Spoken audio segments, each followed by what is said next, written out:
Pastor John. My name is Bill. Hi, Bill. Thank you for the sermon this morning. That was very helpful. Oh, you're welcome. On contentment, yeah. I was confronted with something 4 days ago concerning Grace Community Church.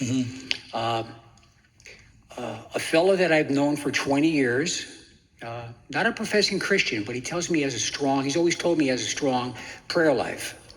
And wonder who he's talking to. Well, first words out of his mouth, he said that we are concerned about you. So there's more than one of people about that I you know. Or me? About me. Oh, about you. Yeah, he's concerned about me. And I said, really? And he said, yeah. He said, we know you go to Grace Community Church and you do not wear a mask. And they basically told me that they're all of a sudden, after this couple of years of COVID, all of a sudden they're telling me that, and whoever else there was involved, because he said, we are concerned. So they're in fear about being around me. One of the guys, he said, he wanted to tell me that he won't even come over to my house now all of a sudden because of that. And it was shocking to me, and I didn't know how to respond to that or how to answer that in a proper way. Let me help you with that, That's Bill. what I'm hoping. Hebrews, we're talking about Hebrews, but Hebrews chapter 2 says, the devil holds men captive to the fear of death all their life long. If you tell people they can die from something, you terrify them. If they have no hope, if they don't know what death means or where they're going, that is the worst possible thing that they can think of. That is why death is called the king of terrors. And you can take something like a virus that will be fatal to 0.1% of a population, 99.9% will survive it. And you can terrify that entire population by just saying it could kill you. Because the fear of death is a gripping fear in the life of every person. And the devil holds them in bondage to that fear. And it is the fear of death. You have to understand, this is how people control other people. The threat of death is the highest way to exercise control over someone. And with a current core of world leaders and government leaders wanting to take control of everyone, they have chosen the most powerful thing they can choose, and that's fear. So I think if I were talking to a friend like that, I would say, would you like to be delivered from that fear? Would you want to have absolutely no fear of death? Would you like to welcome death as a friend? Would you like to be able to say, for to me to live is Christ and to die is gain? Would you like to live without any fear of death, rather anticipating it for what lies beyond in the glories of heaven? I would just go from there to the gospel. He's already set up for that. You're explaining something that's happening to all of us. I was walking in a See's candy store to buy some candy for Patricia, and I came out of the store and I didn't have a mask on, and there was a lady probably nearly my age or close, and she's 10 feet away from me, and she yelled at me, "Sir, what are you, I'm bringing See's candy to my wife. This is a mission of mercy." And she yells at me and says, "Where's your mask?" And I realized this poor lady is terrified.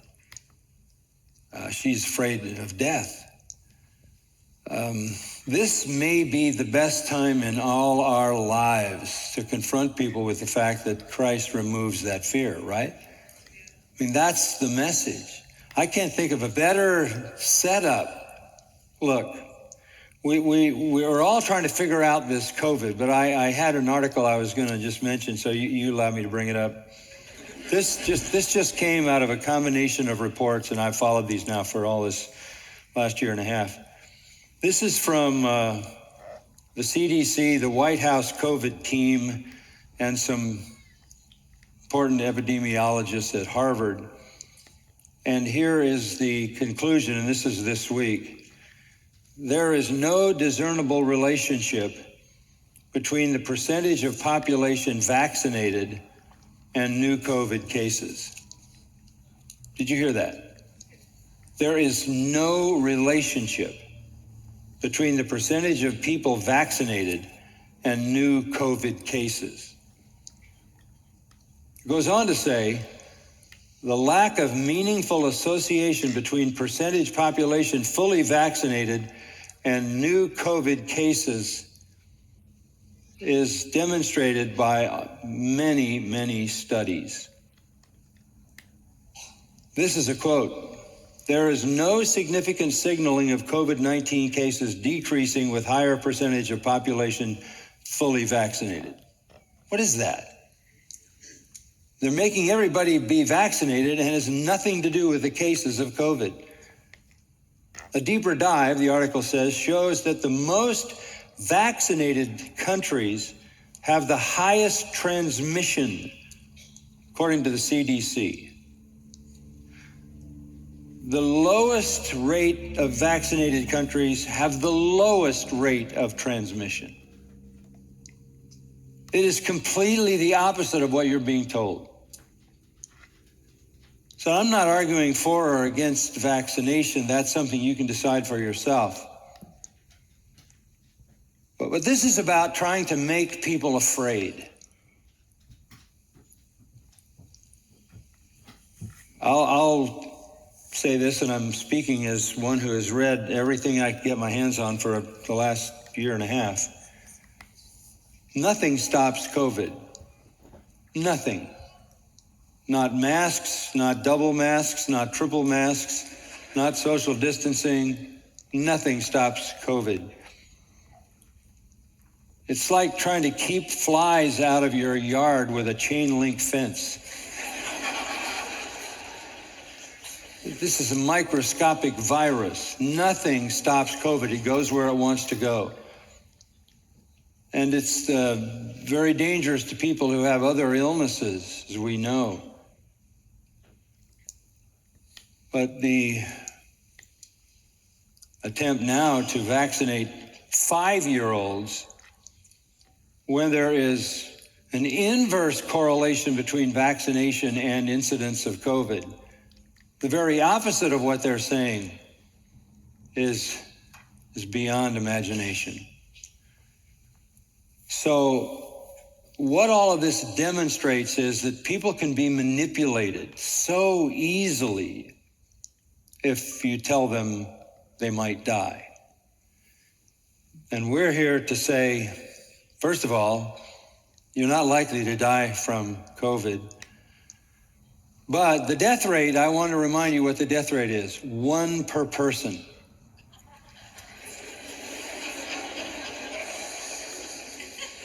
Yeah, might not be COVID, but you'll have 1 death. The important thing is that you not have 2. The second death, right? We need to be joyful. We need to be content. We need to be loving, kind, gracious.